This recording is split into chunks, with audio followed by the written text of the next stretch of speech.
to the Red Menace. We bring you the latest and greatest stories live from the town hall in which the jellicle cats do their big song and dance numbers. My name's Chris Bolson. And I'm Alison Hoare. And it's 2020. Can you believe it? It's 2020, the jellicle year. Jellicle year. Jellicle year. How did you bring in the new year over there in Australia? I went to a party that was really cool because there was a lot of people there. I knew two of them. One of them I'm pretty confident didn't recognize me. The other person was like, hi, and hugged me, but they were the host. Yikes. I brought some other friends, and it was a very cool party. It had indoor dancing, a lot of people, well, taking their tops off in a non-sexual way, which is always like what cool people do, I think. That's what happens in the movies. Yeah, exactly, but it happened in real life, and I was like, this is like an episode of Skins, but with 30-year-old adults. Well, I guess so that's I was just there, and I just was present, and that was kind of how I did my New Year. How about you? I didn't really do anything. I went out for dinner, and then I came home, and then I woke up in the morning, and it was all flooded outside, which is really nice. That's not great.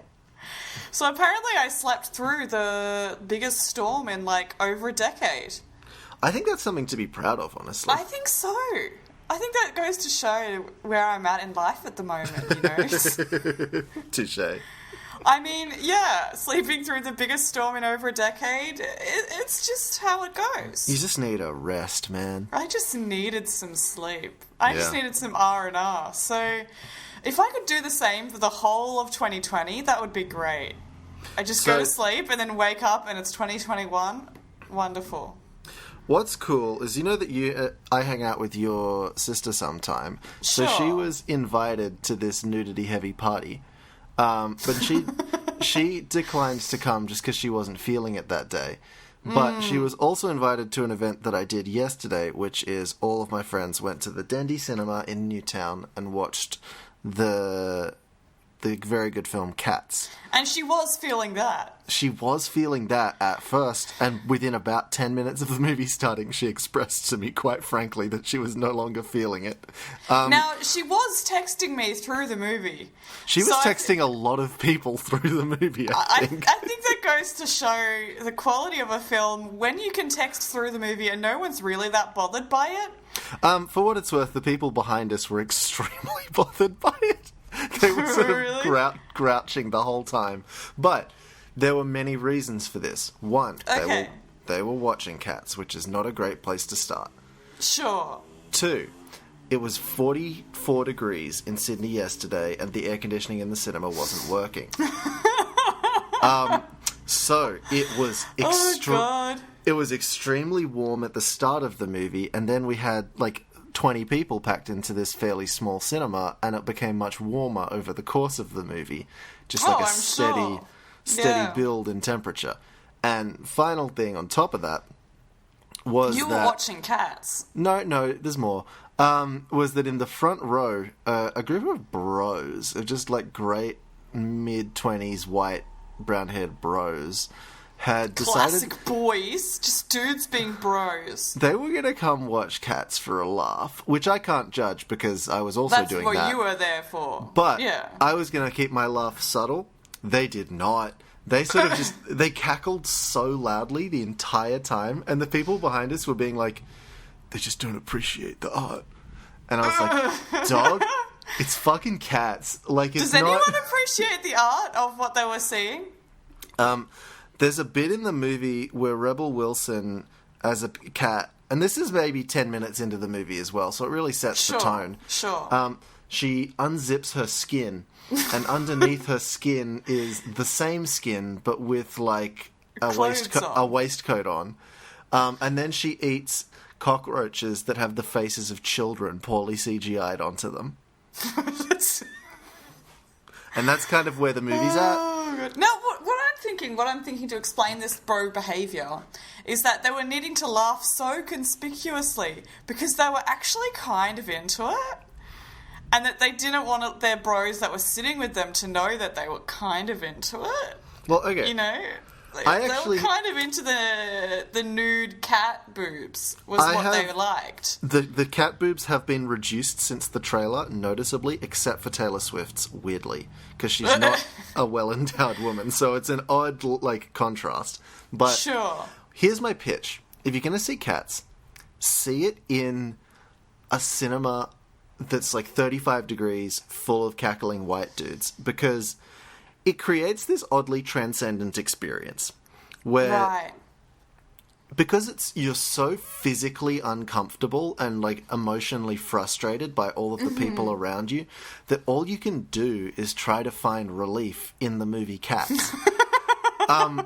And the movie Cats does not offer it, but it's not a very relieving movie. No, if anything, it really exacerbates the problem.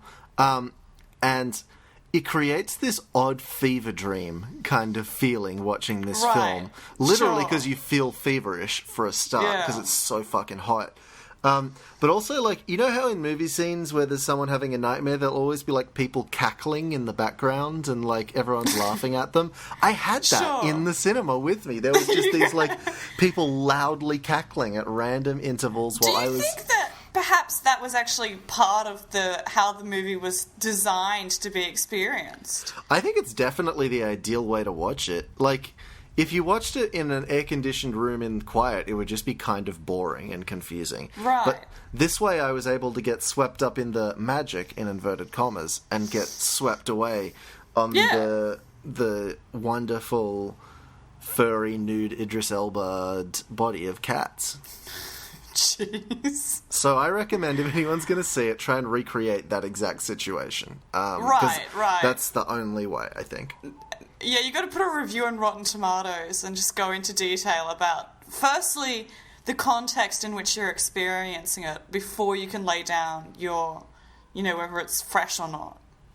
Well, it's like, I wouldn't watch The Christmas Prince 3 alone in a cinema. I'd watch it at my house surrounded by my friends drinking copious amounts of alcohol. Like, it's the same concept. Now, I did watch The Christmas Prince 3 alone in my home. How was that for you? Well, look, I was doing about 6 other things at the same time, so I don't think I was too focused on it, which I think is also another way you can watch it, is while you're, like, it's on in the background, you're doing your housework, you don't really give a crap, but also you're kind of transfixed a little bit by some of what you're seeing. Another one that I recommend is watching A Night with a K Before Christmas, surrounded by your entire family, including your very unimpressed grandma, because she doesn't like movies at the best of times, and she had a lot of, not even comments to make, but something would happen and she'd just be like, oh no. Like... she'd just make unimpressed sounds all the time, and it was a delight. Just get her. We've got to get her to do like a commentary track for a film. It's she just watched. I'm imagining my grandma watching like John Wick and just being like, "Oh gosh," just like constantly be like, "Oh, that's a bit." Chris, I don't like this. I don't like this film, Chris. Could we? Okay, I'll stay. I do like the concept of getting her to do a commentary track for the night before Christmas, though, and the whole thing is just like, oh dear. The problem is it has to be her first take response. So so it has to be a new film. It has to be a new film. So we have to show her like Cats, for example. Sure, or a Cinderella story, the Christmas story, or whatever it is that's on Netflix at the moment. There's a lot of good options. Which I did only get about 4 minutes into, or about 5 minutes into. I tried watching it from that point, but I'm like, I don't have the energy for this. When you get back to Australia, we can watch it together. It'll be beautiful. I don't have the lifespan to spend an hour and a half on that film, is what the thought process that crossed my mind. I'm very happy to announce that our first ever live stream is going to be us watching the Cinderella story, Christmas, whatever.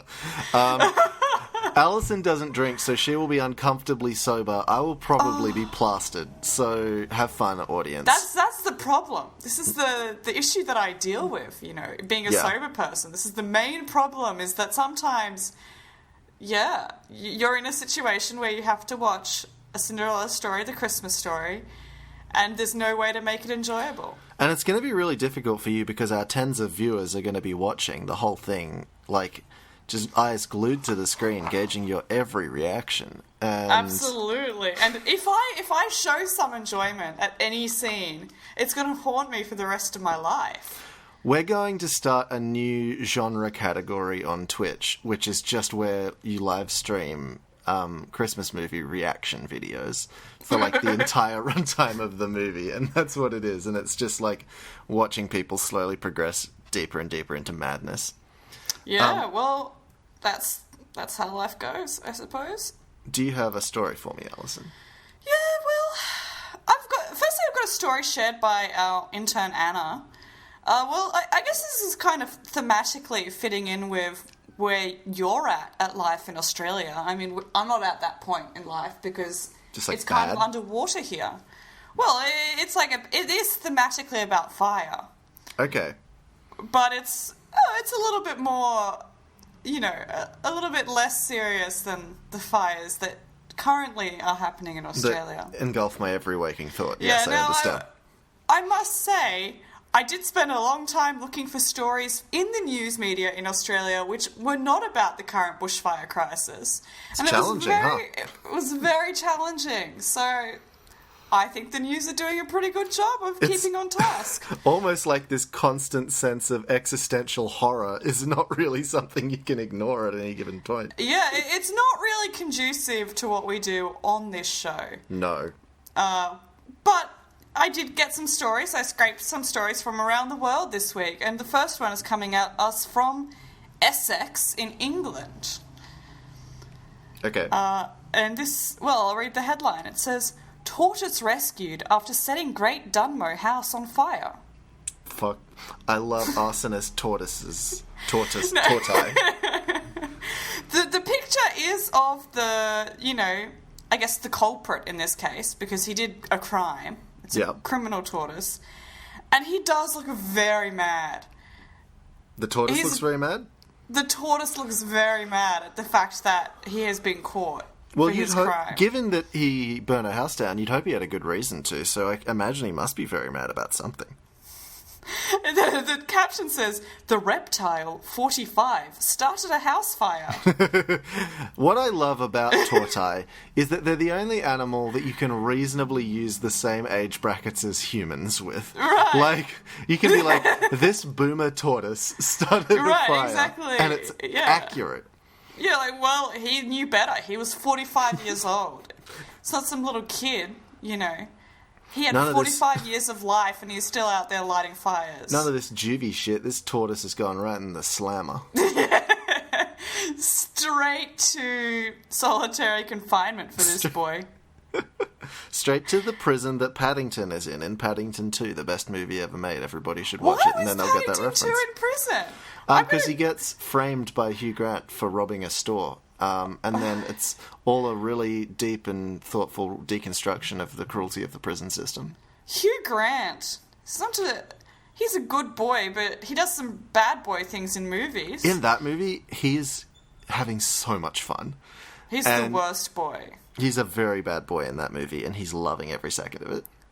I did mention I saw the movie Jumanji, the new installment, and I've never seen a cast of people that just get such sheer joy out of a film than I have seen the cast of Jumanji 2 Into the Jungle or whatever it is. Damn it, now I have to watch Jumanji. Okay, that's the other fucking thing. When we were lined up to see Cats, along with no one else except the 12 bros and the 2 angry people behind us, there was the cinema was packed, full of people going to see Jumanji 2. Like, I couldn't get in the door kind of packed. It was wild.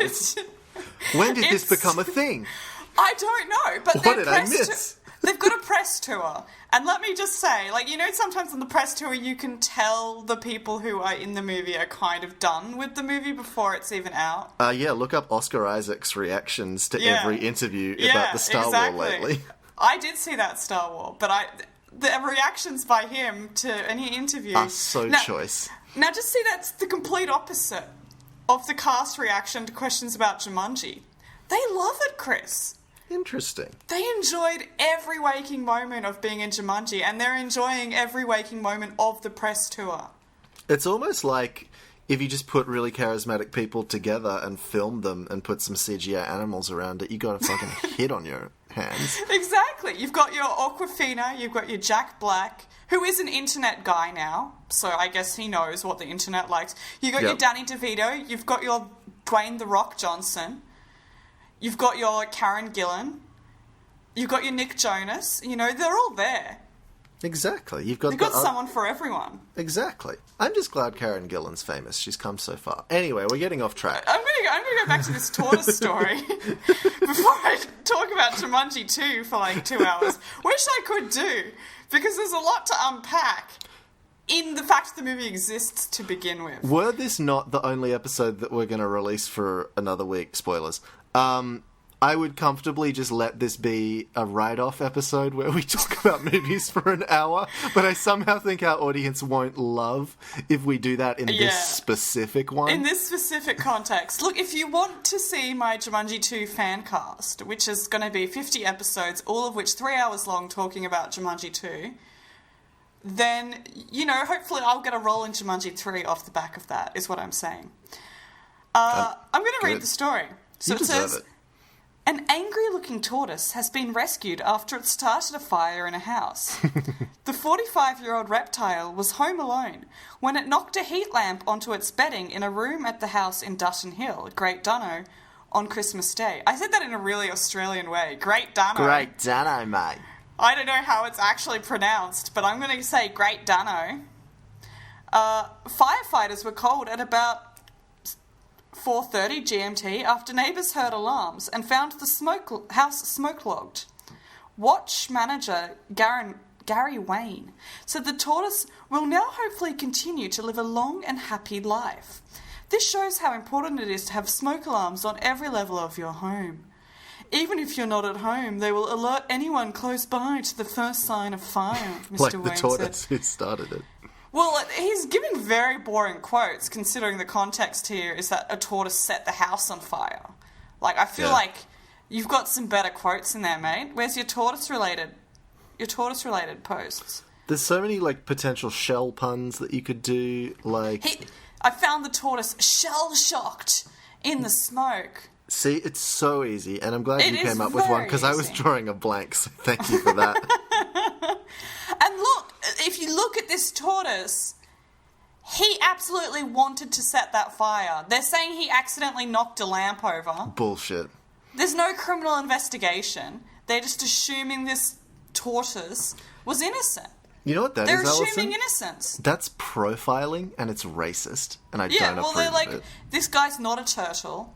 Only turtles do crimes. Tortoises don't. Tortoises have little hoofs. They don't have flippers. And so then they get can't into do crime. some, like, eugenics shit, talking about, like, the shape of the flippers compared to the shape of the hoof and the different things. And I'm like, could we just be cool and accept that all tortoises and turtles are basically the same animal? And they talk about how the tortoise has, like, a really domed shell compared to the turtle's flat shell.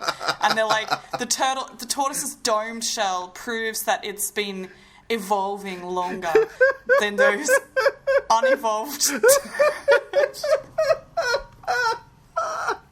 Fuck. Get out your, like, skull calipers for the tortoise's shell dome. There's just, like, some old explorer man with, like, a dozen turtle shells on the wall, and when he's having guests over for dinner, he's like, well, when I was down in the jungle, I found these different tortoises, and these ones had a much wider range of intelligent behaviors, as you can see by the width of their shells and their circumference. Jesus Christ. Don't give fascists or Nazis some ideas. Actually, you know what? If they want to start ranking turtles and tortoises by intelligence, that might be a good distraction for them. That's a good thing. Instead of people, let's get into the eugenics of turtles, please. It would be so much more palatable. Go do that. Go do that. That's a great way to spend your time. Oh, Jesus. I'm going to read just the last little bit of this story. Oh, my God. Okay, yeah, please. This tortoise has had a very lucky Christmas Day. He is 45 years young and will now hopefully continue to live a long and happy life, thanks to working smoke alarms. The fire was extinguished and the house cleared of smoke within 25 minutes. A Facebook post said, "This 45-year-old tortoise might look angry, but it's his lucky day. Our on-call crews left their families to go extinguish the fire and gave him a very Merry Christmas." Merry Christmas, Chris. This tortoise is allowed to escape justice. You know how people, when they have, like, pets and the pet has an angry-looking face and they're like, oh, no, that's just how their face is. I really like the idea that, no, the pet actually just hates you. Like, that's the pet really doesn't like you. They always have that face because they've always hated you, and they've always had to be around you. When they're not around you, when they're, like, around just other dogs, they've got a huge grin on their face. So do we think, like, we're going to put this tortoise in, like, prison or, like, electric chair? Like, what are we talking here? I don't support the death penalty. No, neither do I. I say life in prison. And tortoises have a pretty long life, so that's a good punishment. That's true, actually. Tortoise is going to be in prison for a long fucking time. Or, I do support the rehabilitation model of prisons. Perhaps this tortoise can go back to school. He can get some skills. He can come out and just learn how to be a tortoise who sits around all day eating leaves of lettuce in a really funny way that people on the internet like to watch. Or he could turn the prison, just through sheer will of charisma and good-heartedness, into a odd cake factory that then becomes a profitable business by selling cakes. Although I guess since it's a tortoise, we'd have to sublet it out for, like, salad or whatever. Yeah, we'll get Gordon Ramsay in to come in and teach the inmates how to cook. And the tortoise will be, like, the inspirational story. He went from arsonist to, I guess, saladist. Yeah, but then one day the tortoise will become convinced that his family's not coming back, so he'll escape the prison with Ray Winstone in a plane, and then sure, after crashing the plane in a lake, he'll escape and then have a long chase sequence with Hugh Grant on a train. Right. From sadist to saladist. And now escape artist. I've missed you.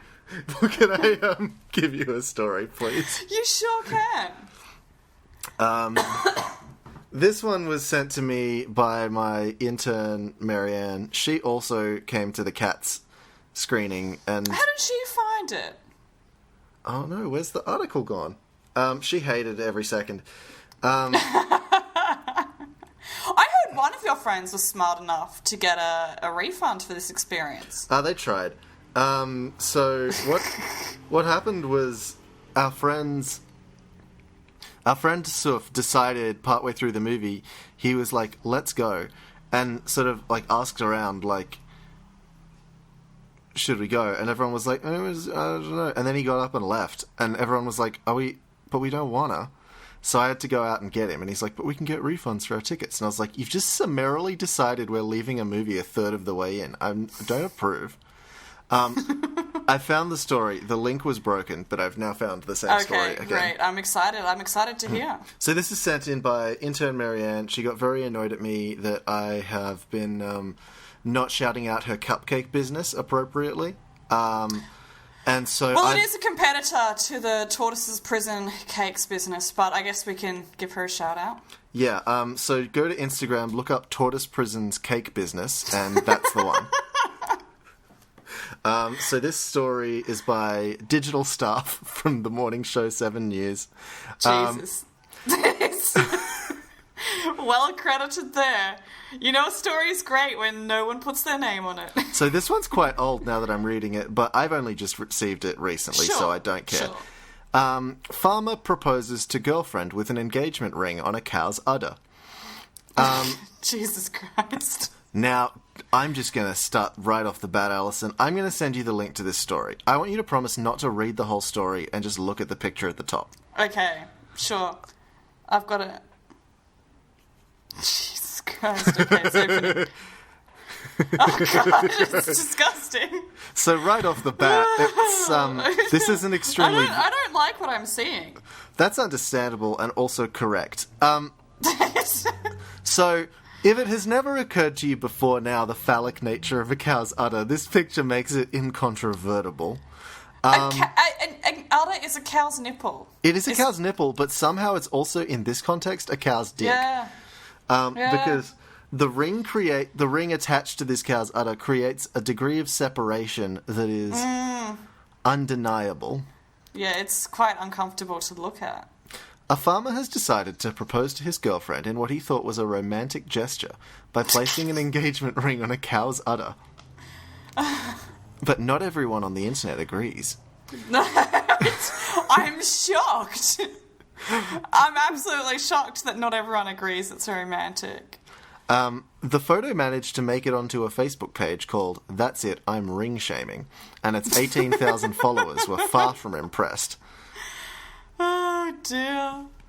It's a mean premise for a Facebook page. It is a very mean premise. I'm not sure what other kinds of photos go there, but I think that other photo justifies the existence of that page. That's true.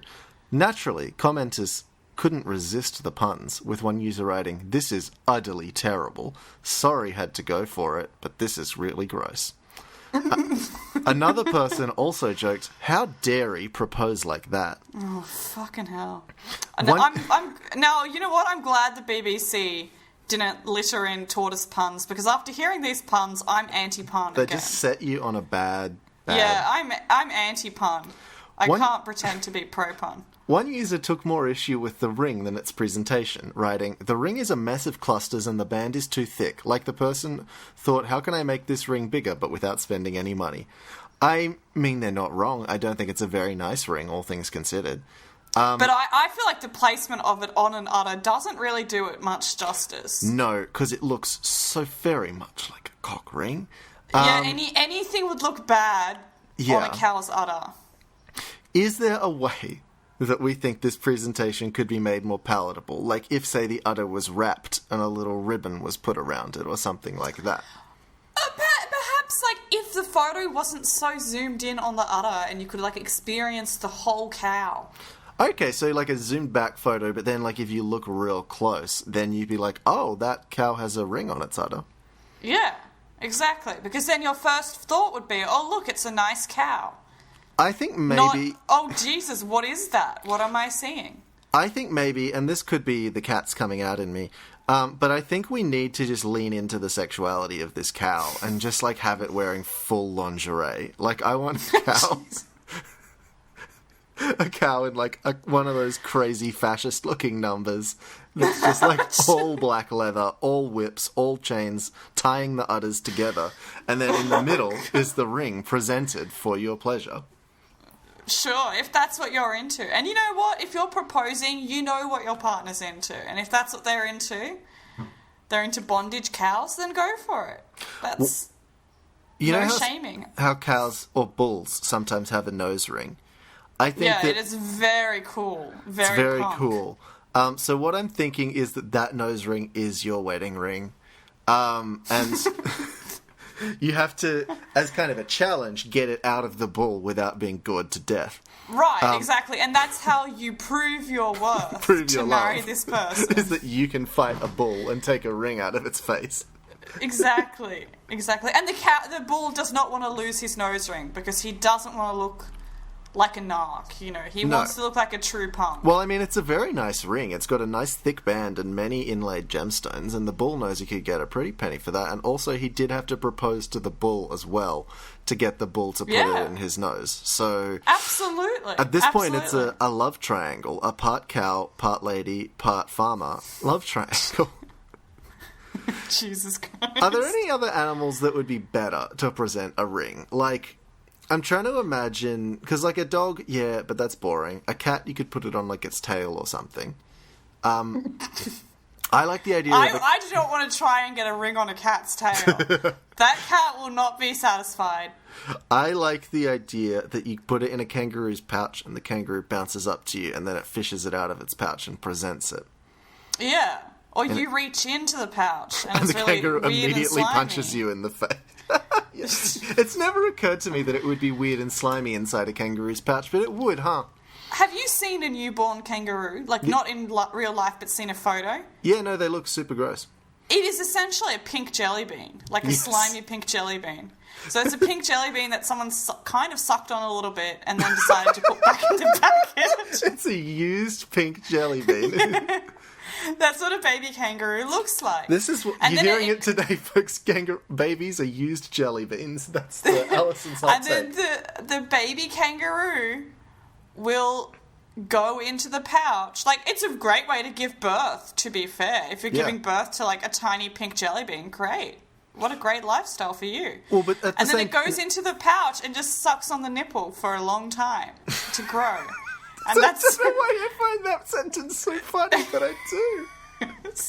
For a long time.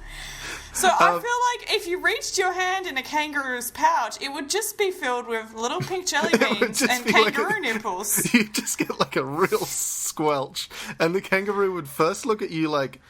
It would first do that thing where when you accidentally bump someone and they try and do like a sexy, like an ooh face, and you're like, don't. That's so uncomfortable.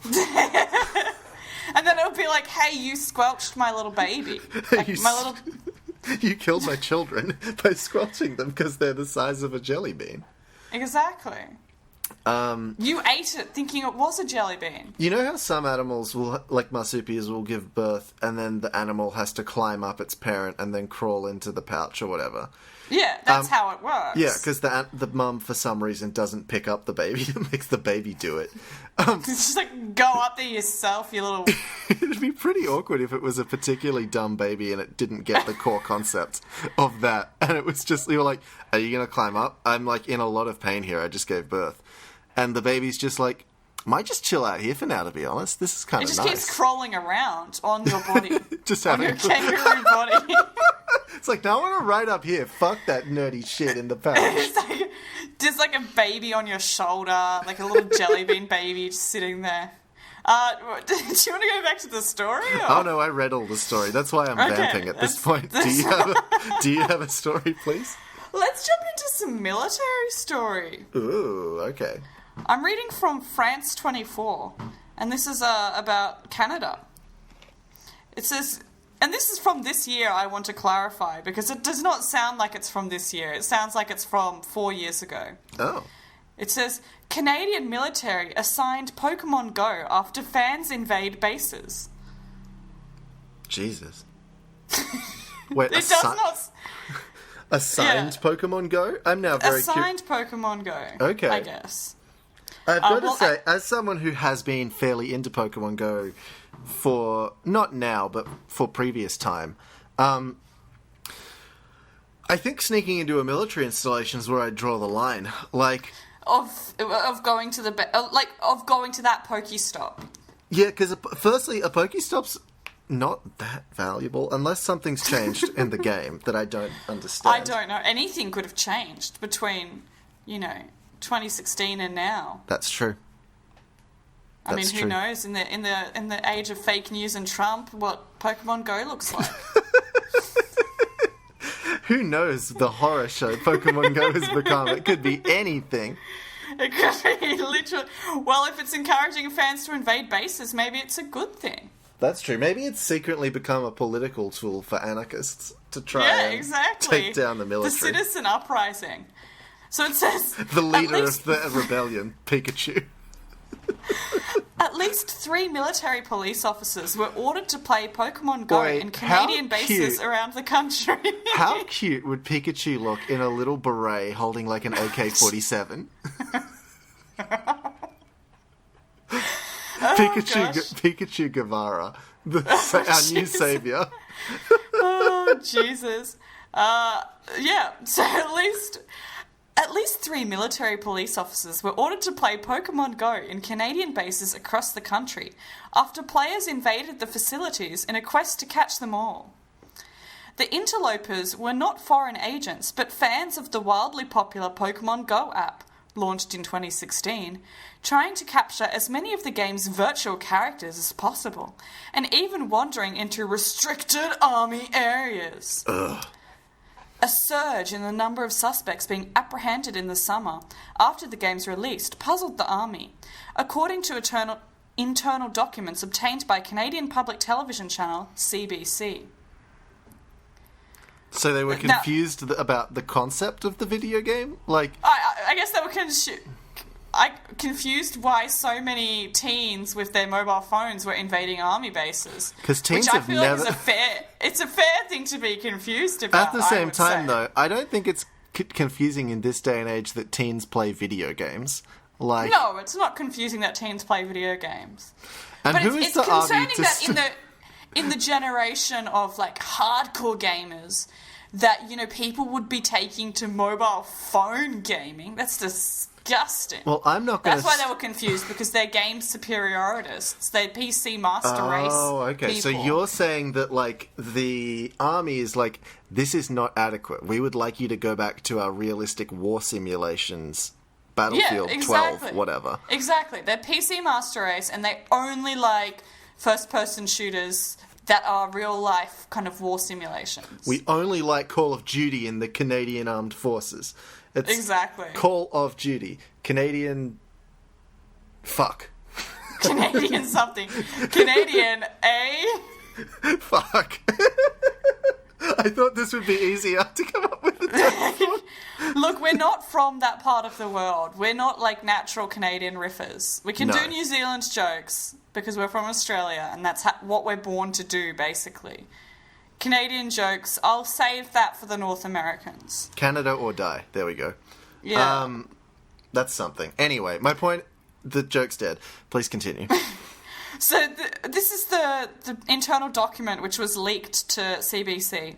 It says, please advise the commissionaries that apparently Fort Frontenac is both a pokey gym and a pokey stop. Oh, shit. Major Jeff Monahan at Canadian Forces Base Kingston wrote, I will be completely honest in that I have no idea what that is, he said in the message. Fucking old.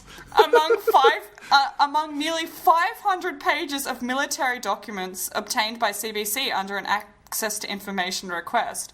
So I like the idea that this news has surfaced because some Canadian journalist is working on something serious.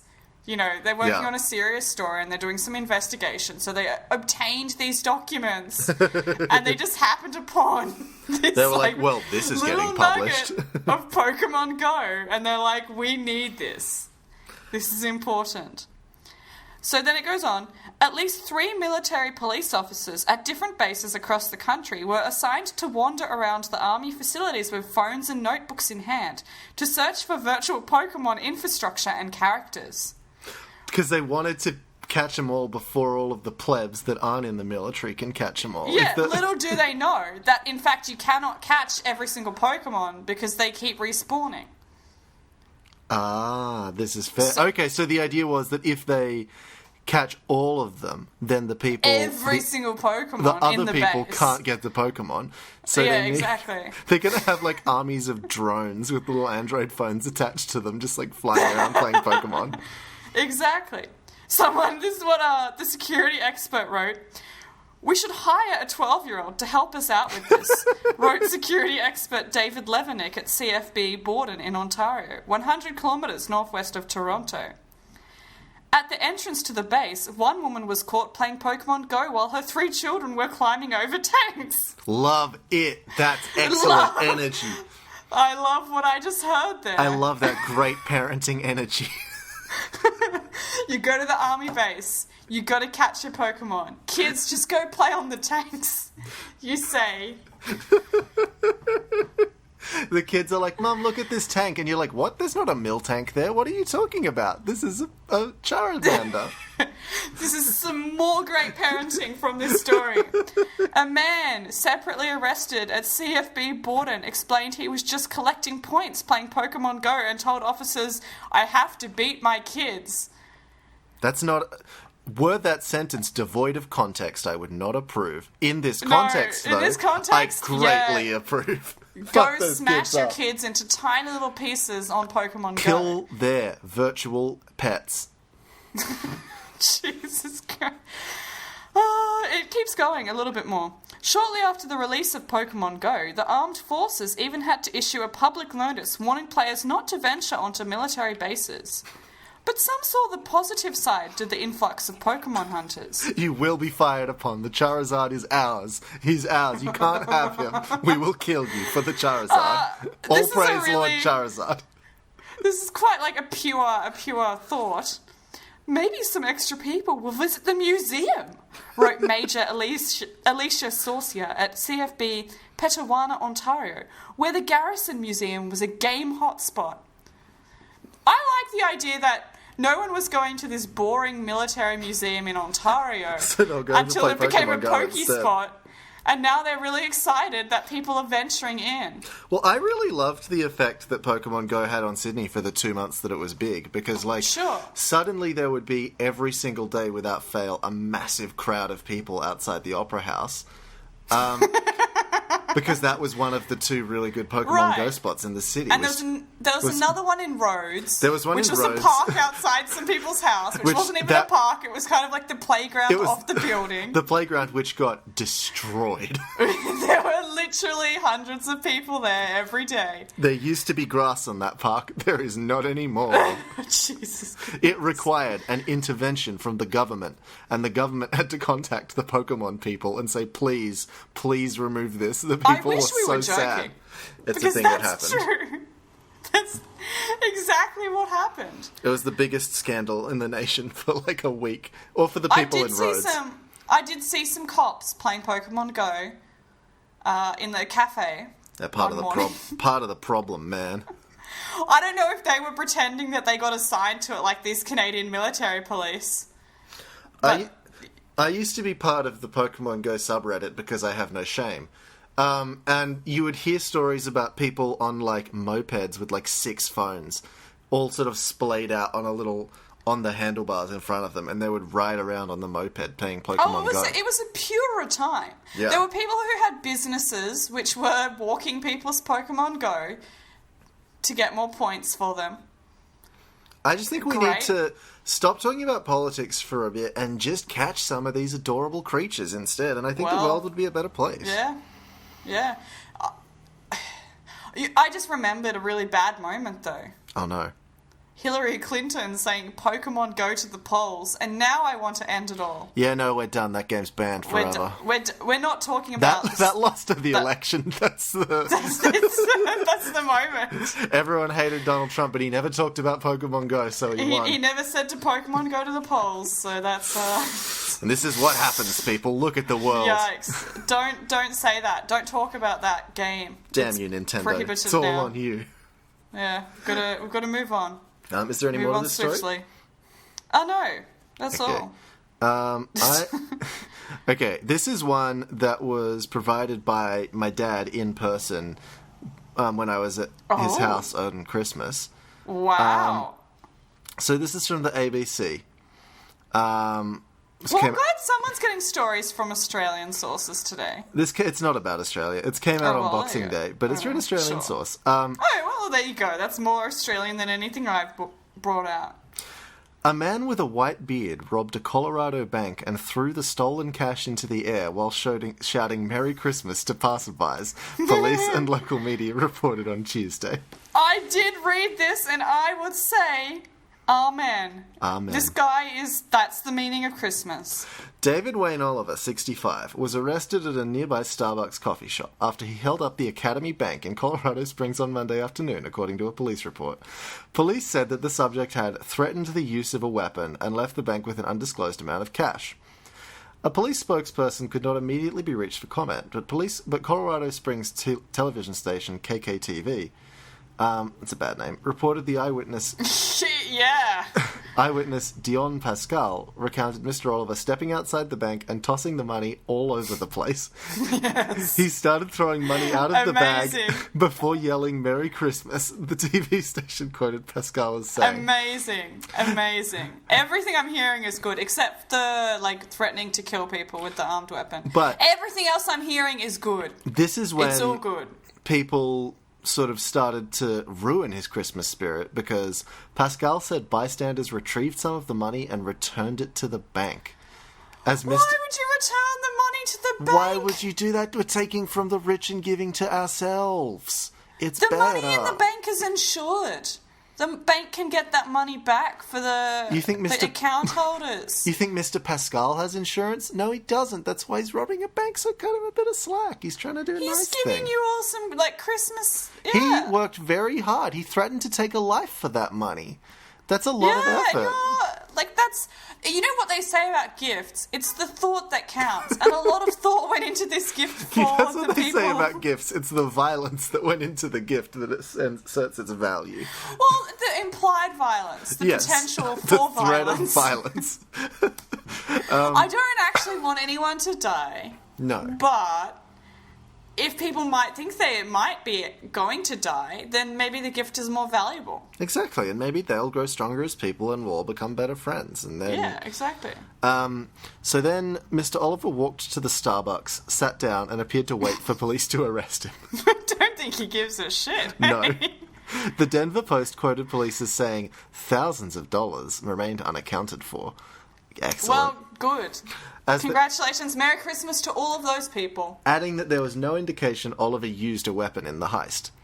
I like to think he had like a finger gun in his pocket. Yes, I love it. And then the Canadian like bank tellers are like, well, you can have some money, I suppose. I would like to hold up a bank with a Nerf gun, but be very open about the fact that it's a Nerf gun. And then they're like, what? That's not going to be a Nerf gun. That's not going to do anything to me. And then be like, you want to find out? Because I think that would be very effective. Yeah, they don't want... Or a super soaker. A super soaker would be good. You just say it's got acid in it. Easy. Well, no, you just say it's got water in it and they don't want to get their outfits wet. It's like, that suit looks tailored. It looks like it's dry clean only. Yeah, Get on the ground or it'll be soaking wet. Exactly. And then they will do it. They will comply because the dry cleaning's expensive. Why do you think they're at the bank? Yeah, exactly. To get money out to pay for their dry cleaning. Or to get a loan to pay for the dry cleaning. Mr. Oliver was being held at the El Paso County Jail on $10,000 bond and was set to make his first court appearance on Thursday, jail records reported. It's not clear from the records whether or not he had a lawyer. Well, I like to hope that he brought to court a wad of cash and just threw it into the jury saying Merry Christmas, and then the jury is like, well, I guess he's innocent. Extremely of all good. Charges. Do you have like a quick story we could end on? Let me have a look. Let me have a little look-see. Okay. I got sent a lot of stories. Well, what's the smallest and least significant one? Because I want to do 5 more minutes of content. This story I can't really delve into that much because it's very trash. But occasionally I do like looking at the trash rag, The Express, which is the worst of all of Britain's trash rags, I like to think. It's a real throwing down the gauntlet moment there. Well, you got the Daily Mail, there's a few other ones, and then there's The Express. But look, I would like to share with you the headline from one of these great stories in The Express. Okay. I can't go into it too much because there's really not a lot to it. The headline says it all. It says, End of the World. How US President's advisor predicted Battle of Armageddon in 2020. So, happy 2020. It is the end of the world, according to The Express. I've got to say, I also called that, but that was just a feeling I had. It wasn't anything. That was just a vibe. Yeah. The end of the world is upon us in 2020, according to an advisor to several former US presidents who made a number of correct forecasts, unearthed reports reveal. Jan Dixon was one of the best-known US self-proclaimed psychics and astrologers of the 20th century. Holy shit. Due to her outrageous newspaper columns that encapsulated the interest of readers. I like that they buried the lead that she's a psychic. You know, Yeah. they're going to put that down there. A self-proclaimed psychic, it says. Miss Dixon As opposed reportedly... to a verified psychic by an independent panel. She doesn't have a blue tick. She's not a blue tick psychic. Miss Dixon reportedly correctly predicted the assassination of President John F. Kennedy, writing in May 13, 1956 issue of Parade magazine that the 1960 presidential election would be dominated by Labour and won by a Democrat who would then go on to be assassinated or die in office, though not necessarily in his first term. Okay, I can do that, though. In the next week, Donald Trump is going to say something offensive, Scott Morrison is going to be awkward and we'll all hate him, and Boris Johnson's going to look like a Fruit Loop. Done. is going to look like the off-brand version of Donald Trump. This is very accurate, actually. I've never thought of it through that lens. He's the Marmite. He's the Marmite of fascism. It's great. But I don't want to imply that Vegemite is Donald Trump, because Vegemite's good. Well, no, I'm just saying that in terms of, like, metaphorically, he's the Vegemite of fascism, and Boris is the Marmite of fascism. Okay, just as the comparison. And Scott Morrison is like a watery strawberry jam of fascism. He's just milk. He's just the milk of fascism. You spread... You know... Boris Johnson, you're spreading your Marmite on your toast. Scott Morrison, you're pouring milk directly onto it. Just turning it into a soggy mess of fascism. Into a soggy bread. Scott Morrison, the soggy mess of fascism. This is getting very political for us. I know, we don't normally do this. I'm sorry if this endangers your job. Unfortunately, I don't think anyone from the government department, which is podcast. Sponsoring my job, is listening to this. Also, I haven't said anything about that beautiful, blessed, amazing, wonderful government department which is sponsoring my job. That's true. The government department that we adore so much. Which I love with my whole entire heart. What they don't know is that your heart is just a shard of ice. Yeah. Exactly. That's a well-known fact for a lot of people, but maybe not for the government department, which is sponsoring my job. So thank you to the Australian government. I love you and I respect you with all my heart. Is there more? Please do not take away my job. There's a lot more to this, but I'm not getting into it. It's all fair. Conspiracy theories. But I just want to say that the world is going to end this year, so we better make the most of it. What's cool about that is... if you're right, you get no reward, but if you're wrong, you have to give all of our listeners $10. Yeah, well, that's... yeah. Well, I guess so you better hope we don't get more popular in the next year. If I'm right about the world ending, but I'm not right about religion, then maybe I'll meet everyone in the afterlife, and then I can say, hey, I told you so, give me 10 hellbucks. 10 hellbucks. And then they have to give me 10 hellbucks, and 10 hellbucks is worth a lot. The currency goes quite far. In hell, instead of coins, we just have severed fingers. It's exactly. It's honestly so you really have to hard. Give me all your fingers. It's not hard. It's very hard to fit in a wallet. Yeah. So instead, most people just carry a plastic shopping bag full of severed fingers. Yeah, or they just cut their own fingers off when they need to. All right, let's wrap up. You can find us on Twitter or Instagram at Red Menacecast, or on Facebook at the Red Menace Podcast. You can find our merch at tpublic.com. We're not going to have an episode out next week, I'm afraid, because someone is rudely going to Bali. Yeah, I am going on holiday. And I can hear all of you saying, what? You're having 2 off weeks in a row? In our defense, it's that time of year, and also fuck you, we have lives. And also sorry. Unfortunately, we have lives. And I will be stuck in a condo with my entire family. So I don't think it's very conducive to podcast recording. No. I mean, it could be, but maybe not what we're doing here. There are too many people. It'd be a different kind of podcast. Yeah, I don't think we want that. I don't want that. It sounds like a lot of work on my end. A lot of editing. Thank you, everybody, for listening. We'll see you in 2 weeks. Good luck and good night. Yeah. Farewell.